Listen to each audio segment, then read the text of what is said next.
projection from the academic initiatives, and then we will go on to Q&A. So in the Q&A, you can key in your questions through the video channel that we are on online, or you may ask directly through Zoom.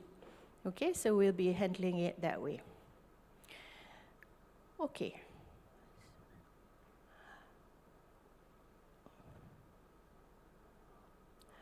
Sekiranya tuan-tuan dan puan-puan ingat, ini adalah House of Excellence yang mana yang telah dibentangkan oleh Datuk Hamdi, Naib Canselor kita, tentang 5 pilar. Yang pertama, income generation. Yang kedua, teaching and learning. Yang ketiga, research and innovations. Yang keempat, talent. Yang kelima, entrepreneurship. Sebahagian daripada pilar yang keempat mungkin yang saya telah bentangkan minggu lepas yang berkenaan dengan KPI. Tapi hari ini kita akan bentangkan sedikit tentang pilar 1, tetapi hanya berkaitan dengan academic initiatives. Ya. Yang pertama saya akan huraikan tentang Saluran Terbuka Universiti Malaya, ataupun yang lebih dikenali dengan SATU, program SATU. Saya kira semua orang mungkin dah memang kenal apa yang dimaksudkan dengan SATU program ataupun UM's Open Channel.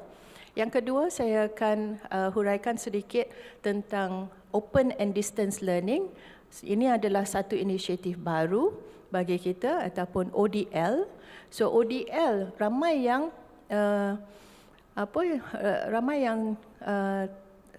salah sangka ya, it's actually open and distance learning dan bukan online distance learning. Saya sendiri keliru dulu. But it's actually open and distance learning. RL ataupun remote learning, ini juga adalah satu inisiatif yang baru yang kita akan lihat sekejap lagi. Remote learning ni adalah satu kaedah yang kita ingin kita akan kendalikan, memandangkan kita sudah mengendalikan kuliah-kuliah kita dan our delivery of our programs online, secara online. Jadi kita mengambil kita mengambil langkah untuk memperbaiki dan juga melihat bagaimana kita boleh kembangkan online learning ini untuk mencapai lebih daripada pelajar-pelajar yang berada di kampus ini. Yang terakhir adalah Micro-credentials ataupun MC. Mungkin ramai yang menggunakan MC sahaja, tetapi ini juga adalah inisiatif, bukan inisiatif baru. Ada juga di antara kita yang memang sudah menawarkan beberapa program melalui Micro-credential. Okay. Now, since the slides are in English, and some of us actually, in the audience are also international colleagues, we will continue in English, yeah? I hope you don't mind. So the current situation and the market trend.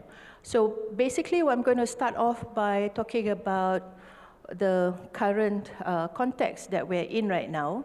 There is an increase and there is a demand for online learning.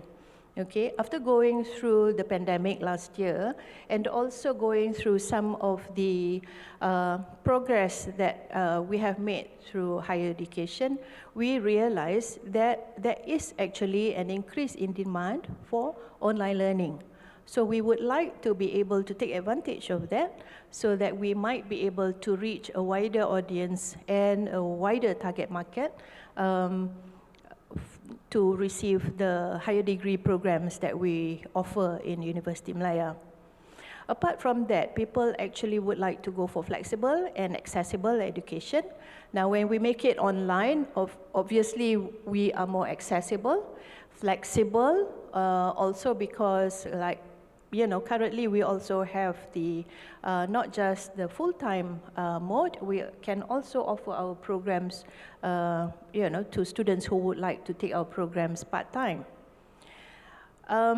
Some of the initiatives that I will be talking about also will be directed at students who might prefer to be very independent in their learning, because much of what I'll be talking about in ODL is actually self-directed as well as independent learning.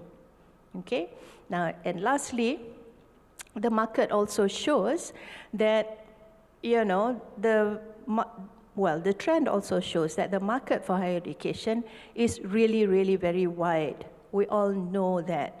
And being an education hub, Malaysia is an education hub, we would like to see how Universiti Malaya might be able to contribute to the agenda of Malaysia being an education hub. Okay, by reaching out to more international students, because, you know, in the remote learning and ODL, we might actually be able to capture international students who might want to take our programs from wherever they are. They don't have to be physically here on campus in Kuala Lumpur. Okay, now through the programs and the initiatives that we have also, we will be able to reach out to working adults, because we also have the part-time mode now. Okay. Okay. I'll go on to some of the definitions, because some may not be too clear on what we mean by open and distance learning and remote learning and so on. We all already know what UM's open channel is, which is the Saluran Terbuka Universiti Malaya. So, or SATU for short. This is an alternative channel created for the recruitment of local students. This is only for local students that enter Universiti Malaya directly without going through the UPU. Okay, this is a direct entry program, and so I'll be talking a little bit about that later. The open and distance learning, well, basically the definition for this is more than 60% of the courses that are offered in the programs will be conducted through open and distance mode. Again, I will talk more about that. Remote learning means that students are not physically present in a traditional classroom, but they are attending the classes remotely. So they may be attending the classes that we are running to our students who are physically in front of us, but they are online. They are somewhere else, either in their own homes or in their own home country. Okay, so that's remote learning. And lastly, I think many of you are already familiar with what we mean by micro-credential. This is the definition taken from MQA in May 2020. Basically, micro-credential means that it is a digital certification of assessed knowledge, skills and competencies in a specific area or field, which can be a component of an accredited program or standalone courses supporting the professional, technical, academic and personal development of the learners. It's quite a mouthful. It's really quite a mouthful, but we'll go through it, yeah? So let's start with the Saluran Terbuka. Saluran Terbuka, many of us don't realize that it is actually Saluran Terbuka because we know it, we are more familiar with the SATU. We always say SATU, SATU. Okay? Now, saluran, when we say Saluran Terbuka, actually it means saluran. When we say Saluran SATU, it means Saluran Terbuka UM. Okay? So basically, this is something that we had started a few years ago. And we started with the engineering faculty, where we started taking in students directly without them applying through UPU. They applied directly to Universiti Malaya. Now, how are we able to do that? Well, we are able to do that because we set the standards. They don't come at a lower standard at all. They come with the same qualifications as those who come in through the UPU channel. Okay? There's no reduction in the quality or the admission requirements. Okay, so we make sure of the quality that we maintain, even though it is through a direct access program. Okay? And this is only for undergraduate programs. Now, as of 2020 2021, as of this current academic session, we have 536 students in in 13 programs who are with us in the SATU, through the SATU channel. Okay, 13 programs from Faculty of Engineering, from Faculty of Medicine, from Faculty of Economics, Faculty of Business, and so on. Okay, so we have the different programs that we offer through the SATU program. Currently, there are 536 students in Now, in the Senate meeting last month, in February 2021, we have already passed that, Senate has already approved that all undergraduate programs will be open through the SATU channel. Now, all this while, we have been bringing the programs through Senate for approval, one by one, to, one or two programs at a time. But because we have already got the system in place, we already know that we're very comfortable in the way we are conducting the SATU program. So we have no issues in terms of the smoothness and the efficiency of us providing the programs. So we have decided that why not we open it up for all programs. So all 77 programs, that's what we are going to be offering in the academic session of 2021-2022. All 77 programs will be open through the Saluran Terbuka okay, and not just 13. The income generated so far, just from the 13 programs, with the 536 students that we have generated over the years, since the first time that we offered it, we have generated 26 million ringgit. So basically, the faculties who have been offering this, they already know and they are assured of the income that they will be getting, and they have been able to do quite a number of things with the income that they have generated, because a large portion of the income goes to the faculties. Yeah, so we know that we are going through, we've heard about financial cuts. The university does not have enough funds in order to, do up the infrastructure. We don't have enough funds to do a lot of things. Through the SATU program, the faculties who have been offering the programs, they have benefited. They have benefited by being able to do quite a number of things with the money that they have earned. Okay, so this is the reason why we would like to expand it further, because then all faculties will be able to help the university in this income generation and to help the university in being more self-sustainable. Okay? Okay, the next initiative that we have is the open and distance learning. This is new. Okay? Now, what does open and distance learning mean? It means that we are opening our programs where more than 60% of the courses that we offer in the program will be on an open and distance mode. What does that mean?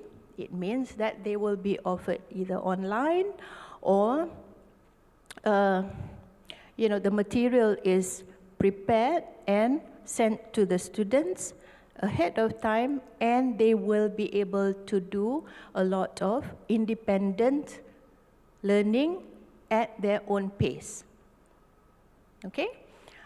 Now, again, the Senate has already approved the Dasar Pengurusan Pengajian Akademik, which has included the ODL in our Dasar. So it's already in place. So it's all fine that we will be able to offer our programs through ODL. We also have the Garis Panduan Pelaksanaan Program Pembelajaran Terbuka dan Jarak Jauh.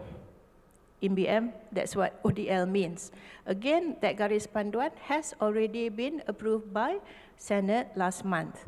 So in terms of the reference materials, it's already there. Apart from that, we also have, well, the final draft is actually ready. We will just be, disseminating, and we'll be finalizing and disseminating and, distributing this to everybody. The handbook for ODL, okay? And the handbook for ODL also will give you a description of what we need to do and how we need to prepare in offering for the ODL program.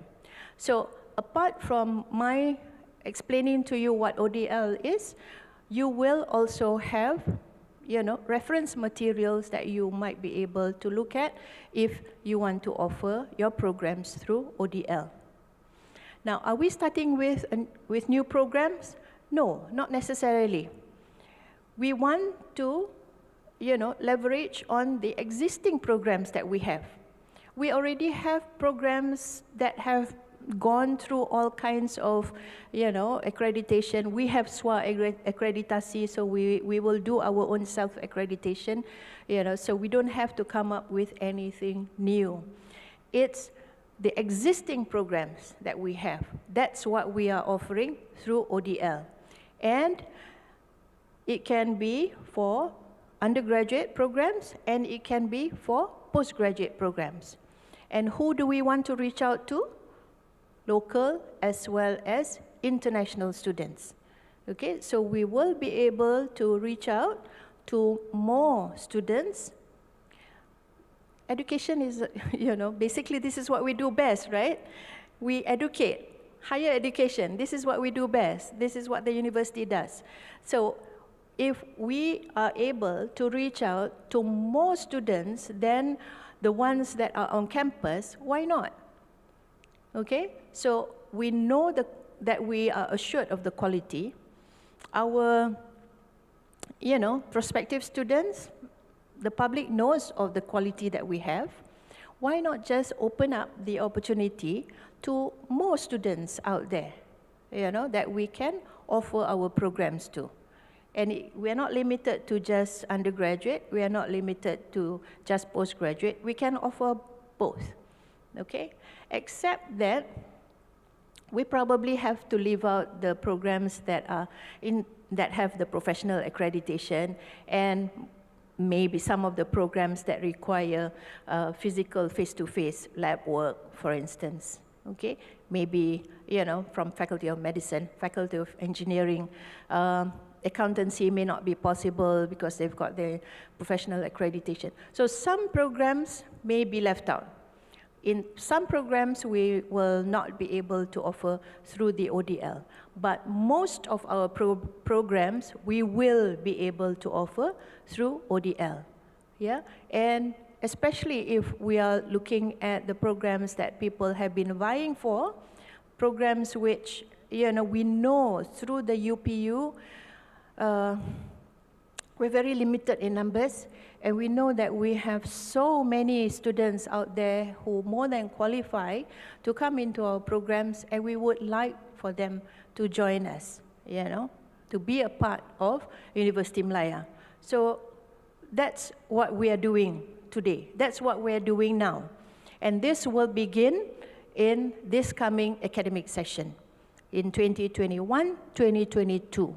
So I'm really asking all of you out there to come forward and offer programs that are already in existence so that we can offer to more than what we are offering right now. Okay?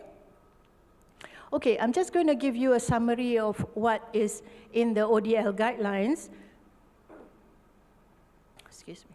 So, some of you may be asking, what does it take? What does it entail? Is it going to be a lot more work? It will be some work, but then at the same time, it's not as much as some of you may be thinking. Remember, I said that the ODL programs that we are offering, we already have these programs in existence. We are already offering these programs. So in terms of, what kind of work that we need to put into it, it may not be as much as some people may may assume, okay?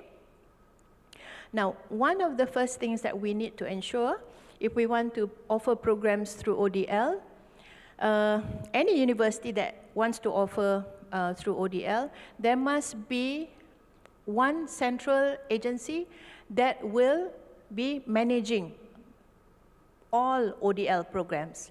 And the management has already identified that UMCSAT is going to be the central agency that will specifically take care of all ODL programs.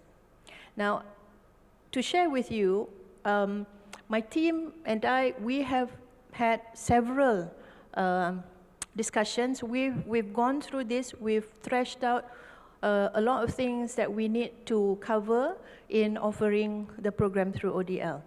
Okay, so that's why we are, right now we already have, these papers passed through Senate, and then we've already got the guidelines out, and we've already got the next to final draft of the handbook, to make things easier for everybody. So you really will know what you need to do.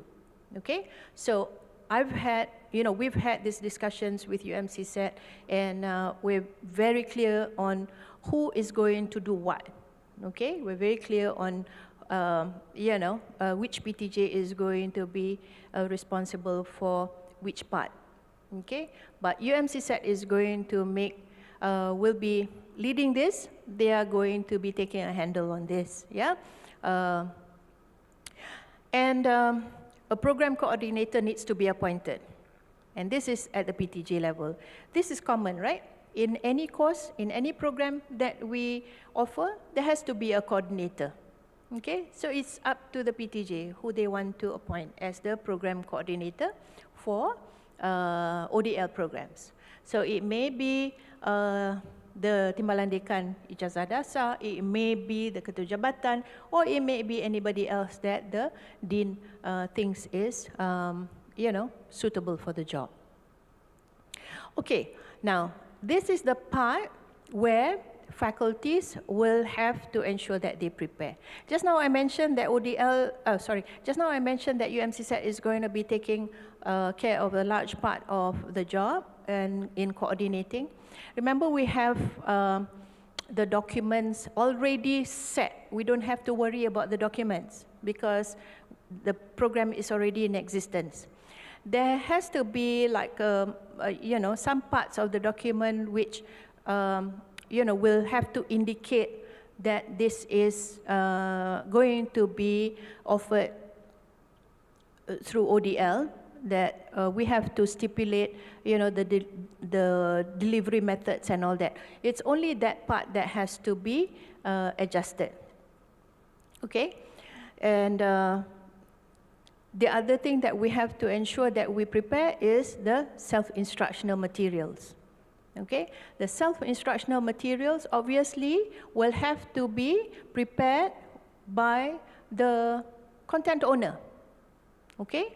Now, when we actually prepare for our own classes, okay, the normal conventional class, the lecture notes that we prepare, the PowerPoint, the video, whatever that we use in the class, we might actually be preparing in our mindset, we will be preparing the materials with the students in front of us in mind. Okay, when we prepare, we know that the notes do not have to be so extensive because the students will be in front of us. We can explain. And we can immediately accept and, take the questions and then explain it out. The only difference here, when it is ODL, the self-instructional materials have to take into consideration that the students are not in front of us. We have to anticipate the kinds of questions that the students will be asking. Which parts of this topic do we think that the students will be not clear about? Is our instructions clear or not? Are our notes, self-explanatory or not? You know, those are the kinds of questions that we need to ask ourselves when we prepare the materials for ODL. Because when the students receive this material, they will not have you in front of them. They have to understand the topic just by looking at the material, just by reading the material that you prepare. That's what it means by self-instructional materials. And you cannot take a video from YouTube. You cannot just ciplak, you know, some PowerPoint from the internet, because we might get sued. Okay? So that's one of the challenges of the ODL. But it's your thing, you know? It's your subject matter, you know? So it's not something which is out of, you know, your realm. It's something that you already know. It's just preparing it in a different way. Okay? So that's what it means by self-instructional materials. And we have to indicate the course delivery methods. So as we prepare our materials, we should also indicate how we are going to be delivering it. Whether it is going to be online at the same time, that, you know, synchronous, or we're just going to put it up there and, you know, students will access it anytime that they want, or it could be hybrid, okay? So the course delivery methods need to be described. And lastly, the assessment methods. So basically what I'm telling you here is that when we say that we would like to offer our program through online, UMCSAT will be taking care of the rest of the documents that's required in PISA or whatever else that is required for us to submit, you know. But you just need to prepare the materials that you need to teach the course. Okay? So one course, one program, how many courses are there? It's not just going to be one person's job, it's going to be many people, right? Many people will be involved in delivering the program. So it's not just one person's job. Okay? Okay, the other thing that we have to have is an electronic platform for us to deliver the activities. So we have Prof. Aziz to take care of that. We have PTM, and we have Spectrum, okay? Like I said, we've had these discussions. We've had, you know, our task force meetings, and within our steering committee, we have PTM, you know, and then the pengurusan is very, very committed and very involved in this. So we will be providing whatever support that's needed for us to make this a success. Yeah? So we just need you to be a part of this as well. You know, we just need you to contribute and be a part of this to help us in providing the university, you know, the way forward. Lastly, we have to have training of academic staff by ODL experts. Now we have ADAC that will be conducting the training for people who come forward to offer their courses through ODL. Okay? Now, ADAC will be organizing it, but the people who will be training will be people who are specifically experts in ODL. So those are the items that we need to make sure are in place, you know, when we offer the ODL program. Now, I took like about 10 minutes to talk about this, 10, 15 minutes to you know, explain everything out here to you. I hope it doesn't sound too complicated, but basically all I'm saying is, yes, it will be different. It will be a different way of offering from what we have been offering all this while, but we're not doing things blindly. We have the steps, we have the guidelines, and we have the various different support systems to ensure that this will go through well. Okay? All I need is for you to come forward, all the faculties to come forward to, you know, to be a part of this. Okay, I'm going on to remote learning. We went through a whole year of online teaching and learning. It was a scramble, everybody knows that. It was a major scramble. Yes, we can say that we've started e-learning since 2016, every year there is, or rather every semester, faculties who are identified and, to conduct their classes through e-learning. That's part of our business continuity management plan. Yeah, so you all remember this was started by Prof. Awang, yeah, the TNCA then. And we did this from 2016. Every semester we did this. Different faculties actually had a chance in doing it. And then, but did people do it? Did people follow it? I don't know. The records show that, yes, people did. Yeah, and every semester, we had a chance to do a postmortem. Every semester, we had an opportunity to improve on the system, to identify weaknesses, weaknesses not just in the teaching and the delivery method, but also the weaknesses in the spectrum, the weaknesses in the internet, Wi-Fi, and so on. So we've been doing this. We have been doing this for a number of years. And then in 2019, the haze came. So when the haze came, we were very confident. People have been doing e-learning all these years, so people should be able to do it. So we just made sure classes still carried on, but everybody was conducting their classes through e-learning. Now we are more used to calling it online learning, but at that time we used to call it e-learning. So in 2019, our university was the only university in the country that shut down all conventional teaching method, and we didn't postpone any class. We went 100% online.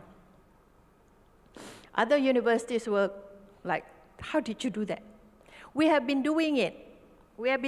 So we were confident. But of course, we also know that we knew this last year when the pandemic came, and we knew that probably some people didn't do it because there was a scramble. People were scrambling to EDAC, wanting to get trained to do online learning. But the point I'm trying to make here is we had 1 full year.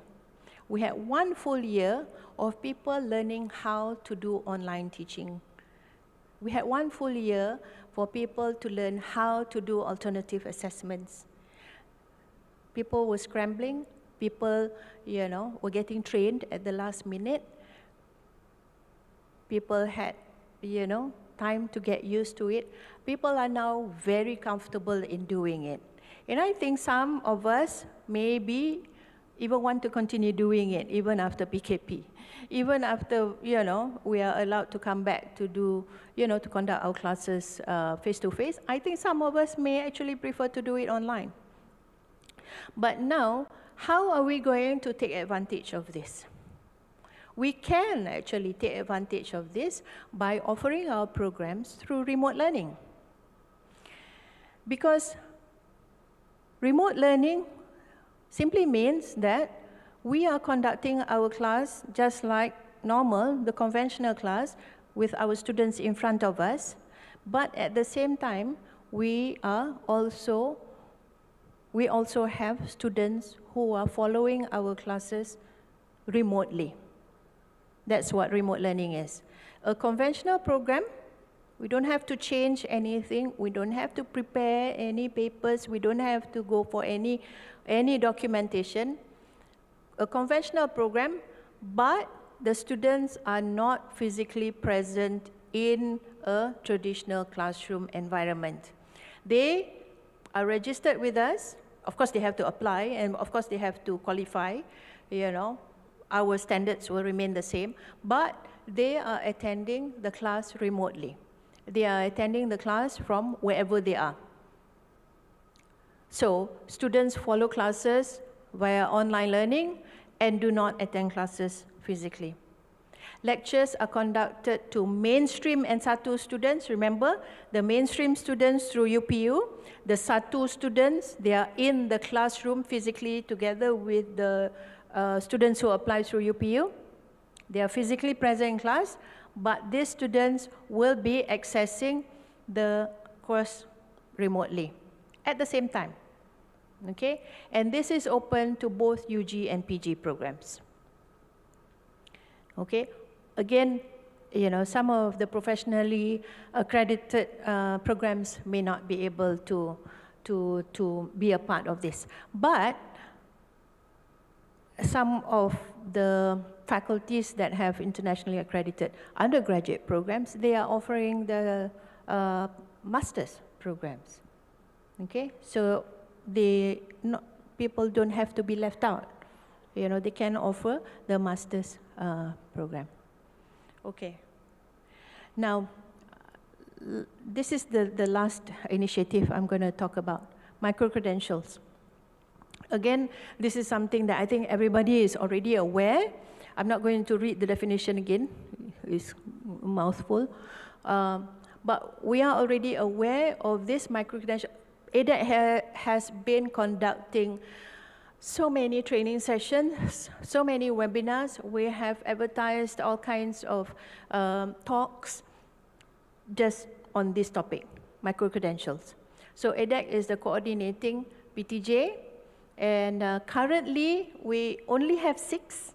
I wish we had more. Currently we only have 6 courses that are micro-credentialed. In the process, we have 12 more. So 6 will be offered in April and another 6 in July and August. Okay, just to go through this quite quickly. Micro-credentials is different from massive open online courses. The MOOC that some of us had already started with earlier, you enroll for free in any MOOC course in the platform. You only pay when you want to earn the certificate. Okay, in micro-credential, you pay ahead. You register and then you pay ahead. You bundle up a few of the MOOC courses and then you can earn a micro-credential program certificate. Now, some may actually be bundled up so that, you know, you can eventually, it will take a long time, but it will eventually add on and can be transferred, credit may be transferred to earn a university program. Or some people take micro-credential course for their own CV, for upskilling and so on. Okay, I'm not going to go too much in detail in micro-credential because I'm assuming that a lot of people know already what micro-credential is because we've been running the training programs, as I've told you, and we can actually find out further from EDAC on this. Now, these are just a display of the current courses that we have. We use FutureLearn. FutureLearn is the platform that we use to offer our micro-credential course. Okay? And these are some of the courses that are currently being offered. Okay? Oh, sorry, that will be offered in March and April. These are the courses that are already currently on the platform and already running and getting good reviews. And people are earning money here already. Okay? And these are the courses that will be offered in March and April. So you can see there's a variety of faculties who are involved here, and another 6 in July and August. Okay, just a quick one, I'll be finishing soon. Just to compare the class schedule with the current mainstream. For conventional through UPU and through SATU and remote learning, the class schedule is the same because they are all attending the same classes. But remote learning will be attending from wherever they are, online. Okay? But the classes, the time schedule is the same, concurrent. Method of delivery, face-to-face and hybrid. For conventional, yes. For SATU, yes. Okay? But for online delivery, as you can see, ODL more than 60%, and for remote learning, 90 to 100%. Some of the comparisons. Okay? Some of the people that we might be reaching out to through the SATU channel, the market-driven fees is physical, face-to-face class, joining the mainstream. The application doesn't have to go through UPU, it's full-time. Through ODL, it's ideal for working adults, okay? Self-paced study, independent learning, online. They can take it part-time or full-time. For remote learning, will be for local or international students who wish to stay wherever they are. They can study from home, and they can take it part-time or full-time. Micro-credential will be for local and international students, again, for upskilling purposes, yeah? Okay, what are the incentives? I'm going to start with number 1. 1 million ringgit, the Bendahari has already pumped into the TNCA account. So I already have 1 million ringgit in the TNCA account. So if you guys don't hurry up and offer your program, the money will stay with me. Okay? So basically, what the management has decided is that for each program that you offer through ODL or remote learning, you will get 20,000 ringgit as a start, seed money. You can do whatever you want with the 20,000 ringgit. You can, buy cameras, fix it in the classroom where you think you'll be conducting the class. You can buy whatever, software, or I don't know, that's something that you have to go through the usual perolehan process. You can spruce up the infrastructure, maybe the room that you want to use. You want to put up, nice paint or wall or whatever. You can go for workshop with the money, with the people that will be conducting these programs. But whatever it is, if 1 million ringgit is not enough because so many of you want to offer programs, Cik Wan Sophie has already promised that he will pump in more. Okay? So that seed money that you will get, as soon as you say that you are going to offer a program, we will redirect the amount to your faculty. Secondly, all those who are involved in ODL, remote learning, and micro-credential will get KPI points. All lecturers who are involved or teaching on ODL, remote learning, and micro-credential will get 20 points. 2 courses, 20 times 2. 3 courses, 20 times 3. Okay, that will go towards your KPI points. And once you offer the program and the income is generated, Cik Wan Sophie will be talking about how, it's going to be divided. The income generated may be used, faculty may decide that they would like to use it for research funding, for individual projects. Faculty may want to upgrade facilities. Faculty may decide, or jabatan may decide to, employ more staff. Then they can use their own money to employ more staff. Lastly, and this is something which the Vice-Chancellor talked about in his perutusan, we will provide a reward system or honorarium for those who are offering not just the KPI points. You will get a reward, in cash for those who are involved in ODL, remote learning, and so on. Okay? The policy is being worked out. Cik Wan Sophie is working out the policy. But, this will be in place in time. And basically, the reward system that we're talking about is not only for those lecturers who are, teaching on the course. We're talking about the jabatan, not just the academic staff. We're talking about the jabatan, not just academic staff, not just the lecturers involved in the teaching. Okay? So, In short, the pengurusan is very, very interested and very, very committed in this. So I will be going through the unjuran with the deans. I will also want to know what's stopping you from offering, okay? Because if the pengurusan may be able to assist some more in terms of providing the support that you need, then you just have to let us know. Okay? Are you ready, Cik Wan? I'm done with my part, so I'm going to pass this on to Cik Wan Sofina.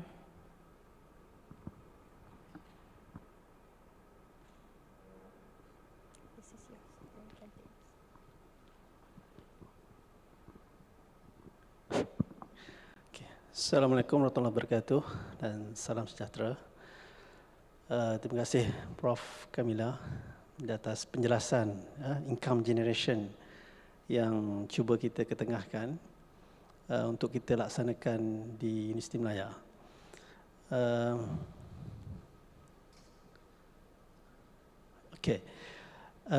Sebelum ini, seperti yang kita sedia maklum, kerajaan telah mengurangkan kita punya grant dan memberi kesan kepada operasi kita. Basically, our operating expenditure is about 600 million a year. And then the government only provide 80% of the total grants. On top of that,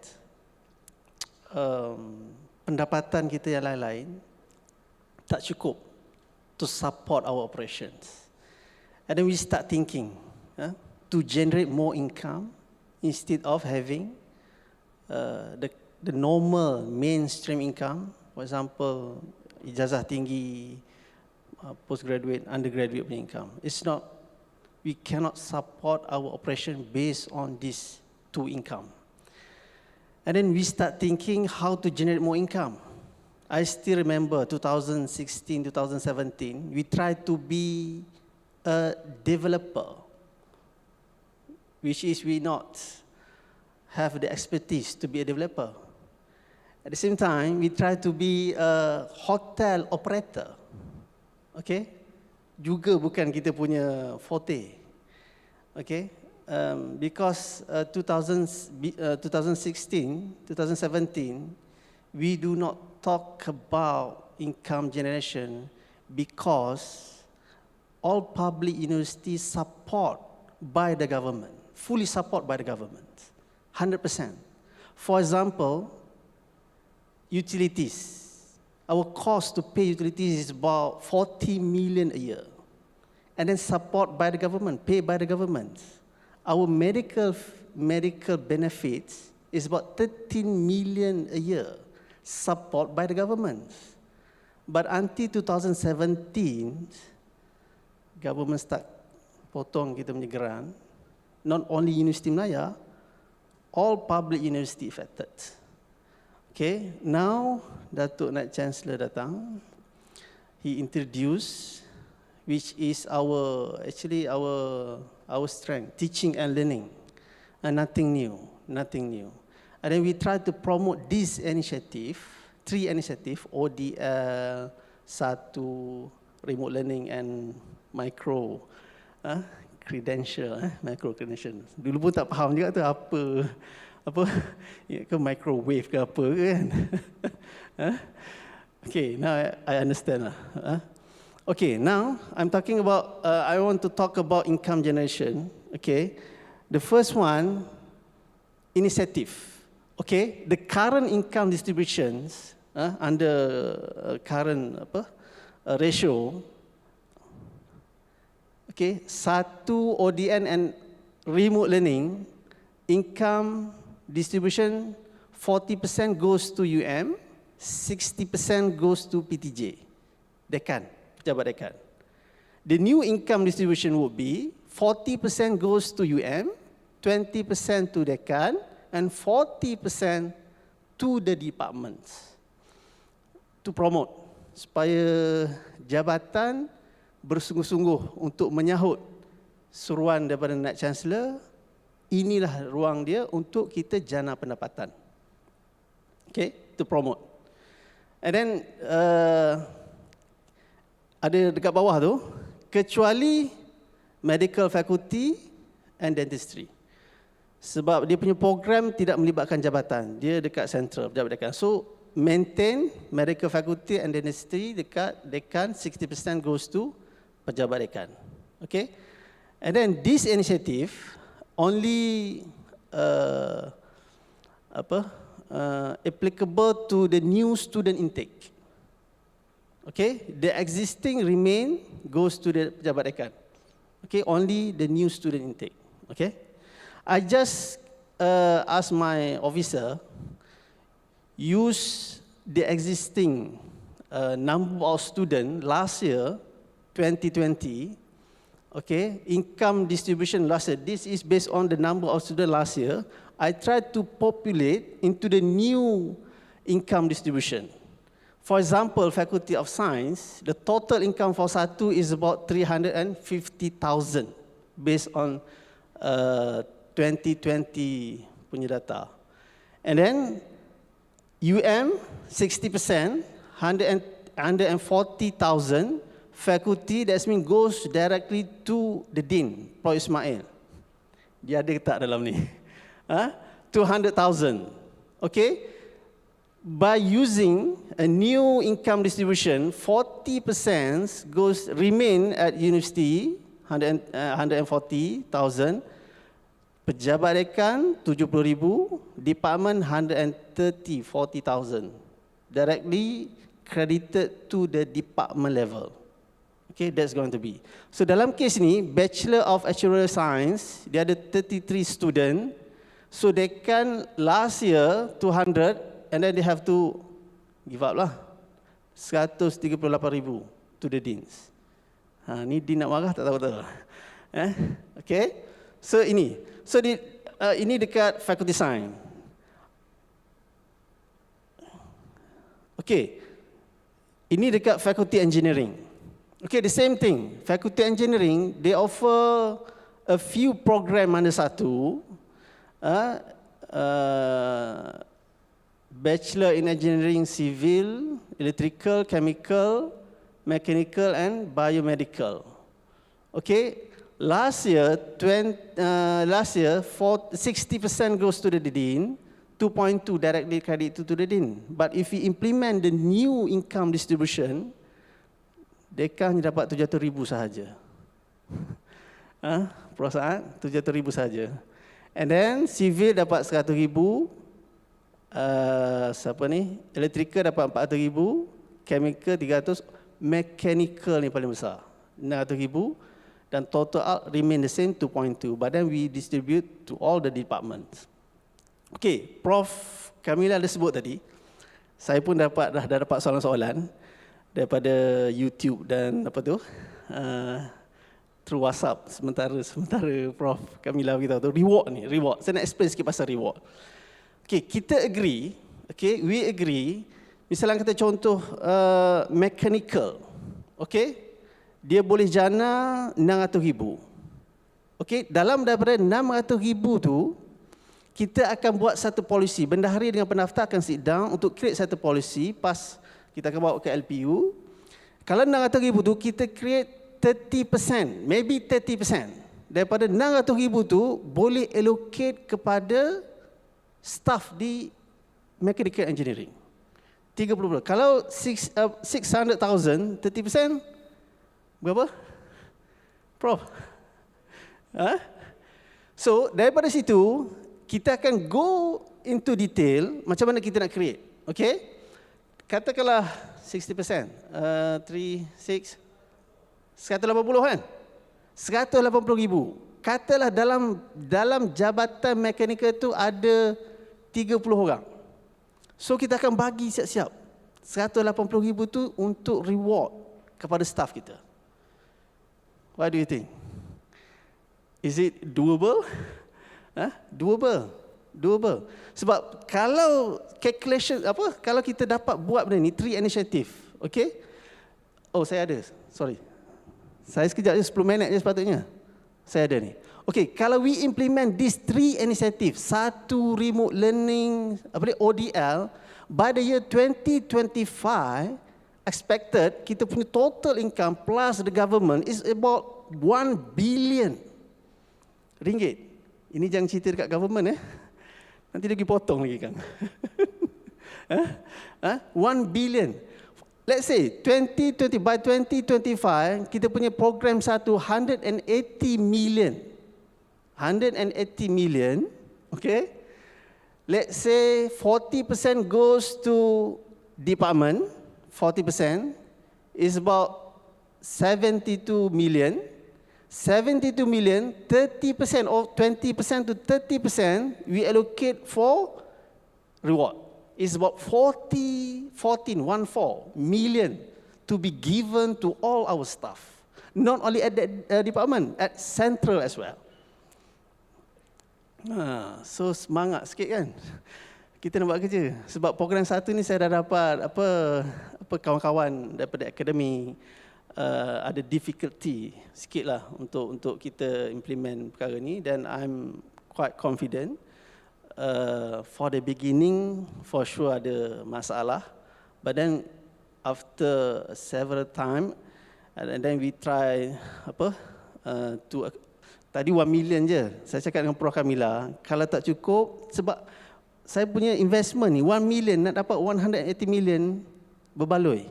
That's why I told Prof Kamila, 1 million is not enough, I will provide more. Don't worry. Okay? My worry is PTJ.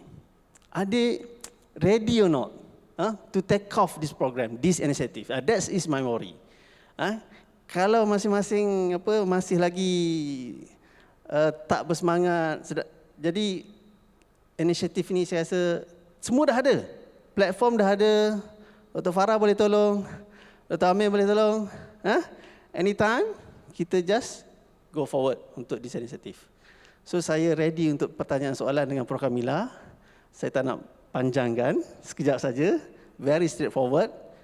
I believe kalau kita go for that initiative, our income projection would be by that time, 2025, if this initiative become material, kita dah jadi self-sustain, kita dah boleh provide what we call that, free education to the Malaysian, to our people.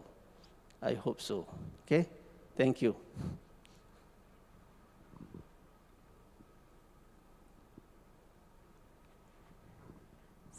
Sebenarnya saya bukan host.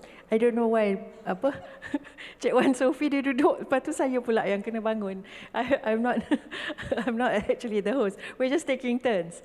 But basically, you know, yang mana yang Cik Wan Sophie tadi sebut sangat memerangsangkan to me lah. Kalau if I were the faculty, if I were, you know, the academic staff, or even not tadi kita sebut not just the academic staff, jabatan sesiapa yang terlibat, you know, dalam menawarkan program-program ODL dan remote learning ni, sebab kalau pensyarah aja tak cukup. Pensyarah cannot do this on his own or her own.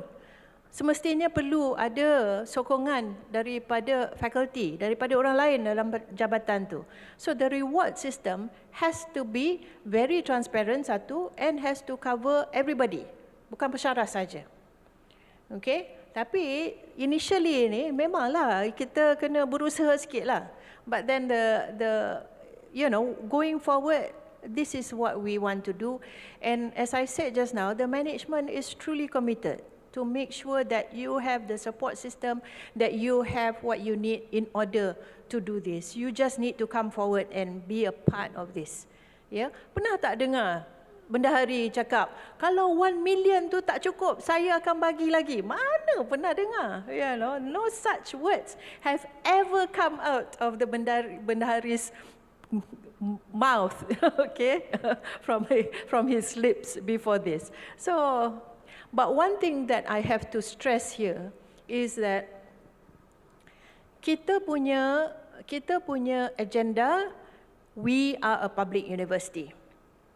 Our main purpose is to provide higher education to the nation. That's not going to change. Okay? Our initiatives here, semua yang saya sebut tadi, semua yang kita bentangkan tadi is over and above. Kita tak akan turunkan unjuran untuk saluran perdana. Kita tidak akan turunkan quality. Kita tak akan turunkan the admission requirements. Okay? Every program has the admission requirements. Every student that comes to Universiti Malaya have to meet the admission requirements and more. Sebab kita tahu it's very competitive. Jadi we will still get the best students. We will still get the top students, yeah, because even as I don't remember numbers, but satu PTJ yang mengunjurkan program pelajar yang akan masuk melalui saluran SATU 10 sahaja. Tetapi dia punya applications berapa, Dr. Amir? Dia punya number of applications is 500% more, maybe even 600, maybe even 1,000% more. So the competition is very, very stiff. Okay, so we will still continue to get quality students, and we will not reduce the number of unjuran for UPU. Okay, now the students that come in through these different initiatives is over and above. Okay? Okay, I'm going to answer the questions from listed in YouTube, ya. Daripada Dr. Adib, Dr. Nahrizul Adib Kadri. Is there a limit on the intake of SATU or ODL programs? Okay, this will be discussed, excuse me, this will be discussed with the deans.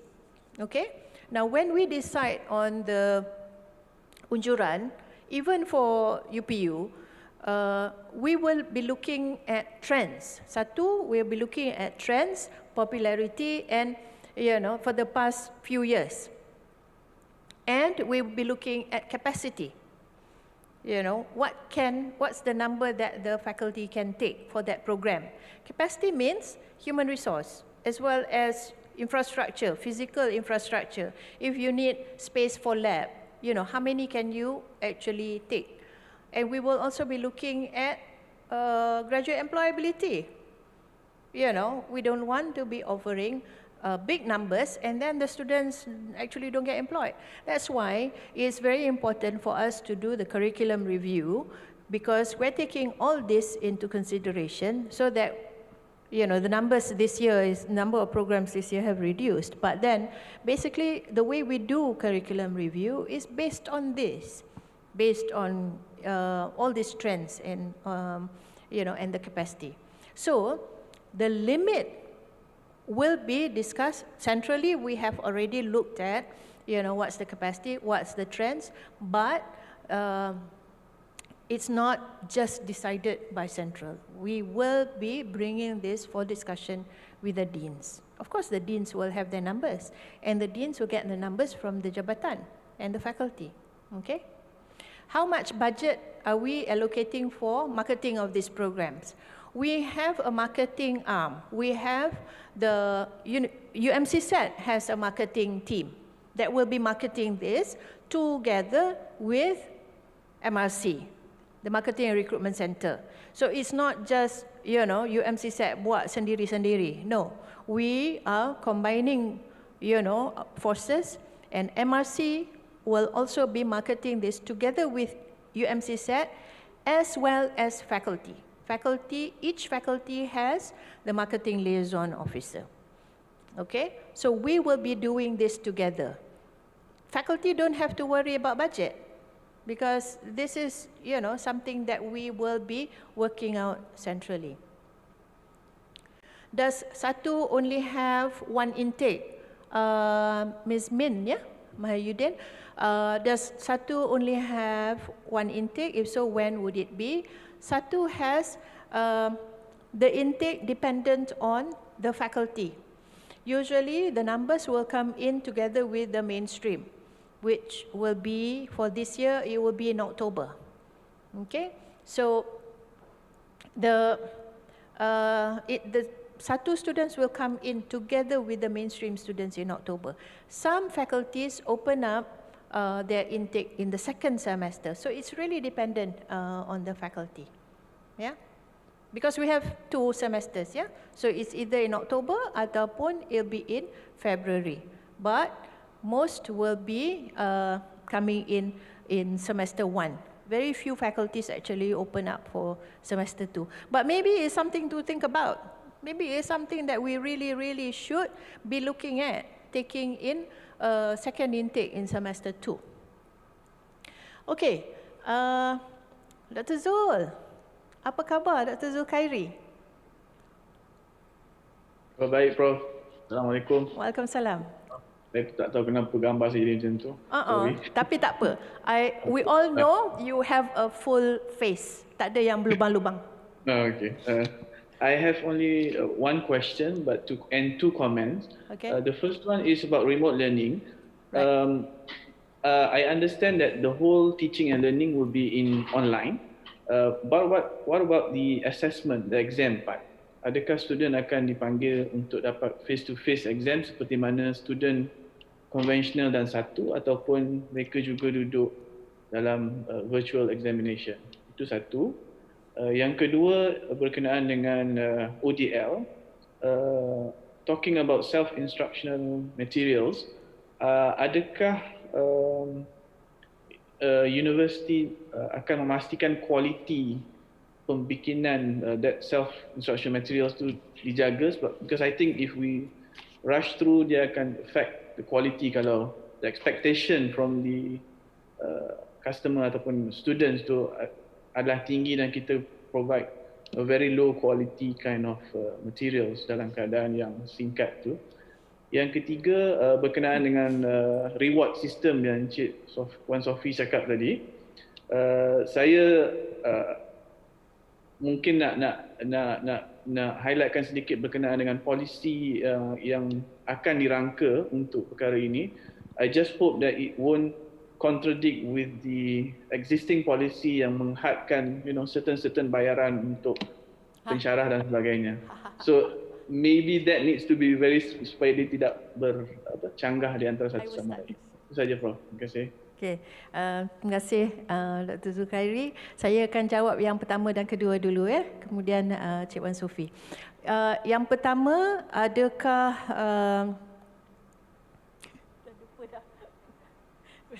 yang remote learning, Prof. Remote learning. Remote learning ni in the assessment, is it? Okay, the assessment of remote learning, yes. They are going to be accessing. They are going to be receiving our courses through online, yeah? So if you imagine, I have a full class of people in front of me right now, physically, but there will be a camera that will be, fixed at the back of the classroom or the side of the classroom, wherever is best. And the students who are on remote learning will be listening to my lecture while I am, conducting it physically. And these people will be receiving the lessons while they are, at home or in their room or wherever. So the material in that sense is the same. Tapi for assessment, right now, again, let me bring you back to what we had gone through this past year. We have already been very creative in the way we are assessing our students. Ya, bukannya tak semestinya kita duduk dalam exam hall and then answer the questions, in essay form and all that. We want to be able to continue with alternative assessments. Okay, remember what we have already passed in Senate. Alternative assessments can be done anytime throughout the semester and be considered as summative assessment as long as you have completed one CLO and you want to test that particular CLO. Now, why can't we continue with that? Okay, if you know that you have remote learners in your classroom, you should be using all kinds of ways and means in order to accommodate those who are there in front of you, as well as those who are taking the lessons remotely. And we must remember that in remote learning, we are also targeting students who may be abroad. So they may not be able to physically come to campus, and fly in just so to take an exam at the end of the semester.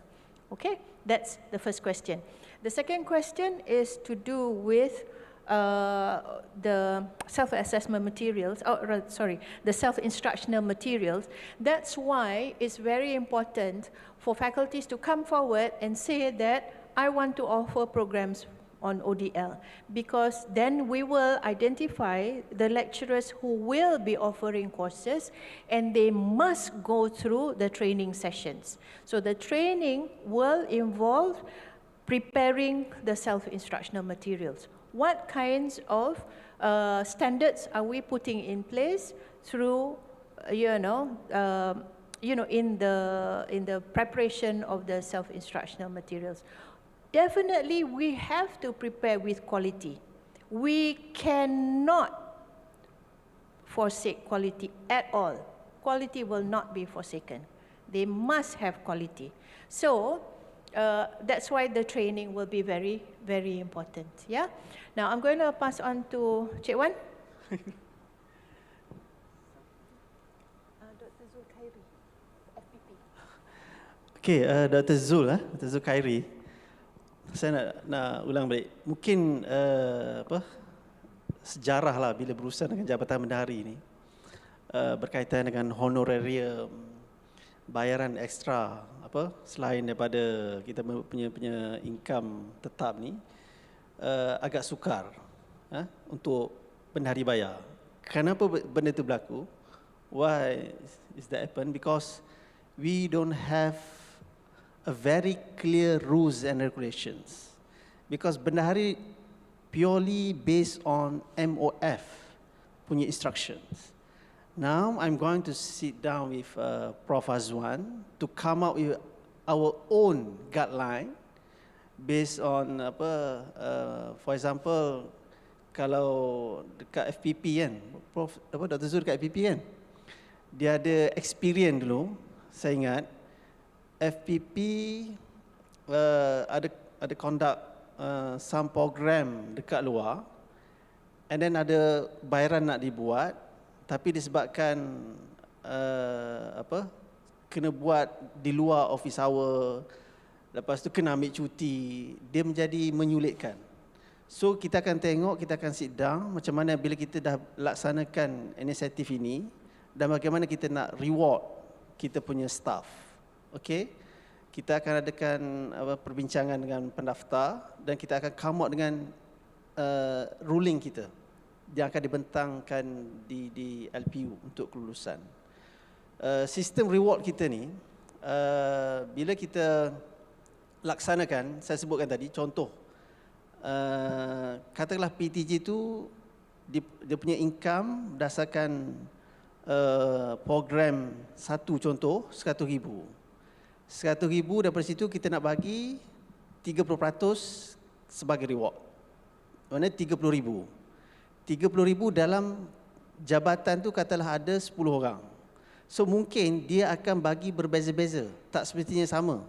Lecturer dapat berapa, mungkin juga berdasarkan KPI. Basic punya bayaran katakanlah RM1,000. Tapi ada lagi extra based on KPI. Kalau you dapat capai KPI 90%, ini dia punya jumlah. Kalau 70%, ini dia punya jumlah. Tapi basic dia mungkin RM1,000, for example, for the start. So, don't worry Dr. Zul. Kita akan come up dengan kita punya peraturan, dan kita akan laksanakan di Universiti Malaya dalam masa terdekat. Okay. We must take note that we have to, pass this through LPU dulu ya. Okay, so polisi itu kita akan sediakan, Cik Wan dengan pendaftar will sit down and sediakan as best as possible, but we still need to get approval from LPU because this involves money, ya. Tapi just to let you know, I think many of you already know, masa Datuk VC presented dalam perutusan, some of these items were already he already talked about some of these items, and before he actually talked about these items, it had already been presented to LPU. So LPU memang aware, they are already aware of some of the initiatives that we are taking. Yeah. Okay, I'm going to get this next question from YouTube, from Dr. Muhammad, Encik Muhammad. Will these ODL programs, will the ODL programs be using the current rules and regulations, or UM will create a specific rules and regulations for ODL programs? Kita dah memang ada ODL punya rules and regulations as given by, well, you want to call it whatever lah, the punya guide given by MQA. Okay, as I had mentioned earlier on tadi, we also have our garis panduan that we have already passed. Kita ada dasar pengurusan pengajian akademik. We have already incorporated offering of ODL programs there. Okay, dan kita juga ada garis panduan for ODL programs, the offering of ODL programs, also passed by Senate last month. So this documents will be accessible. Memang dah already uploaded, already uploaded, so you can very easily access and see the rules and regulations there, because what we have prepared is apa yang sedia ada, apa yang kita perlu ubah mengikut kehendak MQA juga. Okay, so itulah, that's the answer to your question. About incentive, will the exist dari Siti Ismail. About incentive, will the existing teaching burden be reduced for staff who offers ODL, etc.? The teaching burden tu, kalau in terms of teaching hours, it should be considered lah. Tapi at the same time, you remember I mentioned if you offer one ODL course for that semester, that will already be, 20 points. Okay? Anything else? Who will help us to determine which of our topics is marketable or high in demand? No point preparing for an ODL course that is not marketable. The market survey has already been done.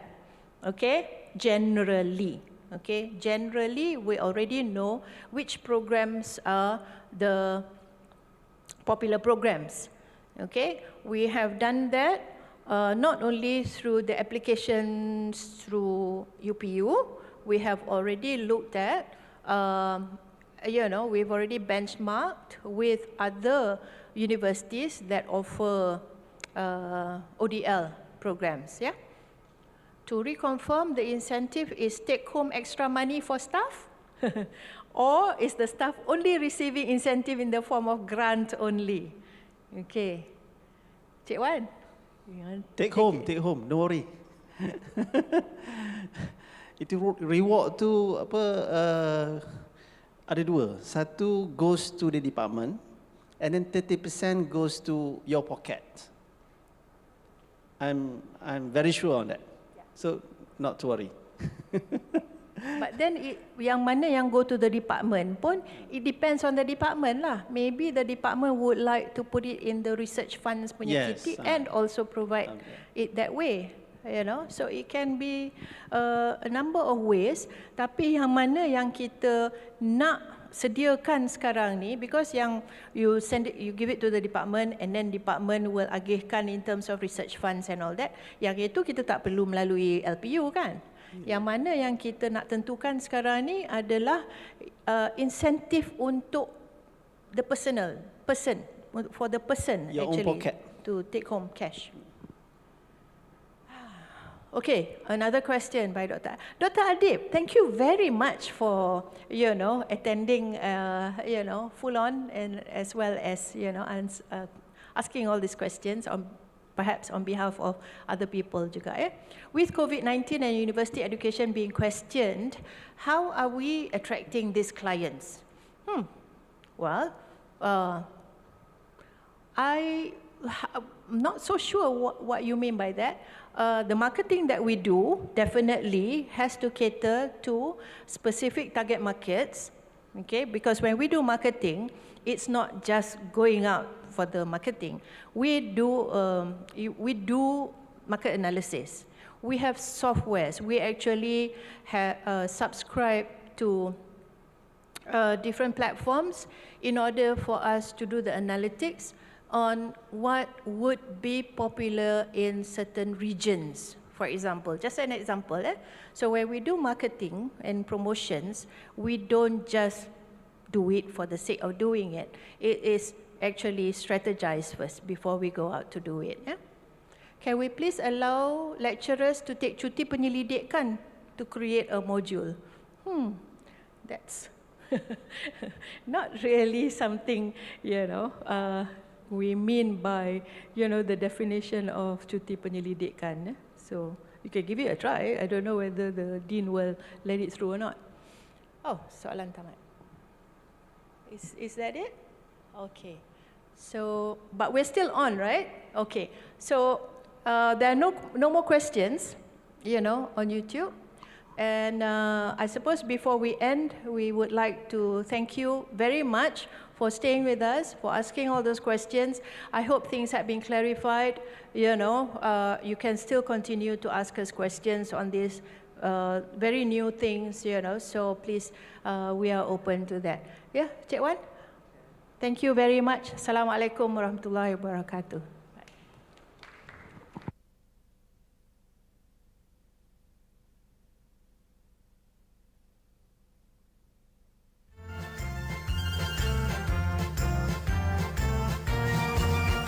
Universiti Malaya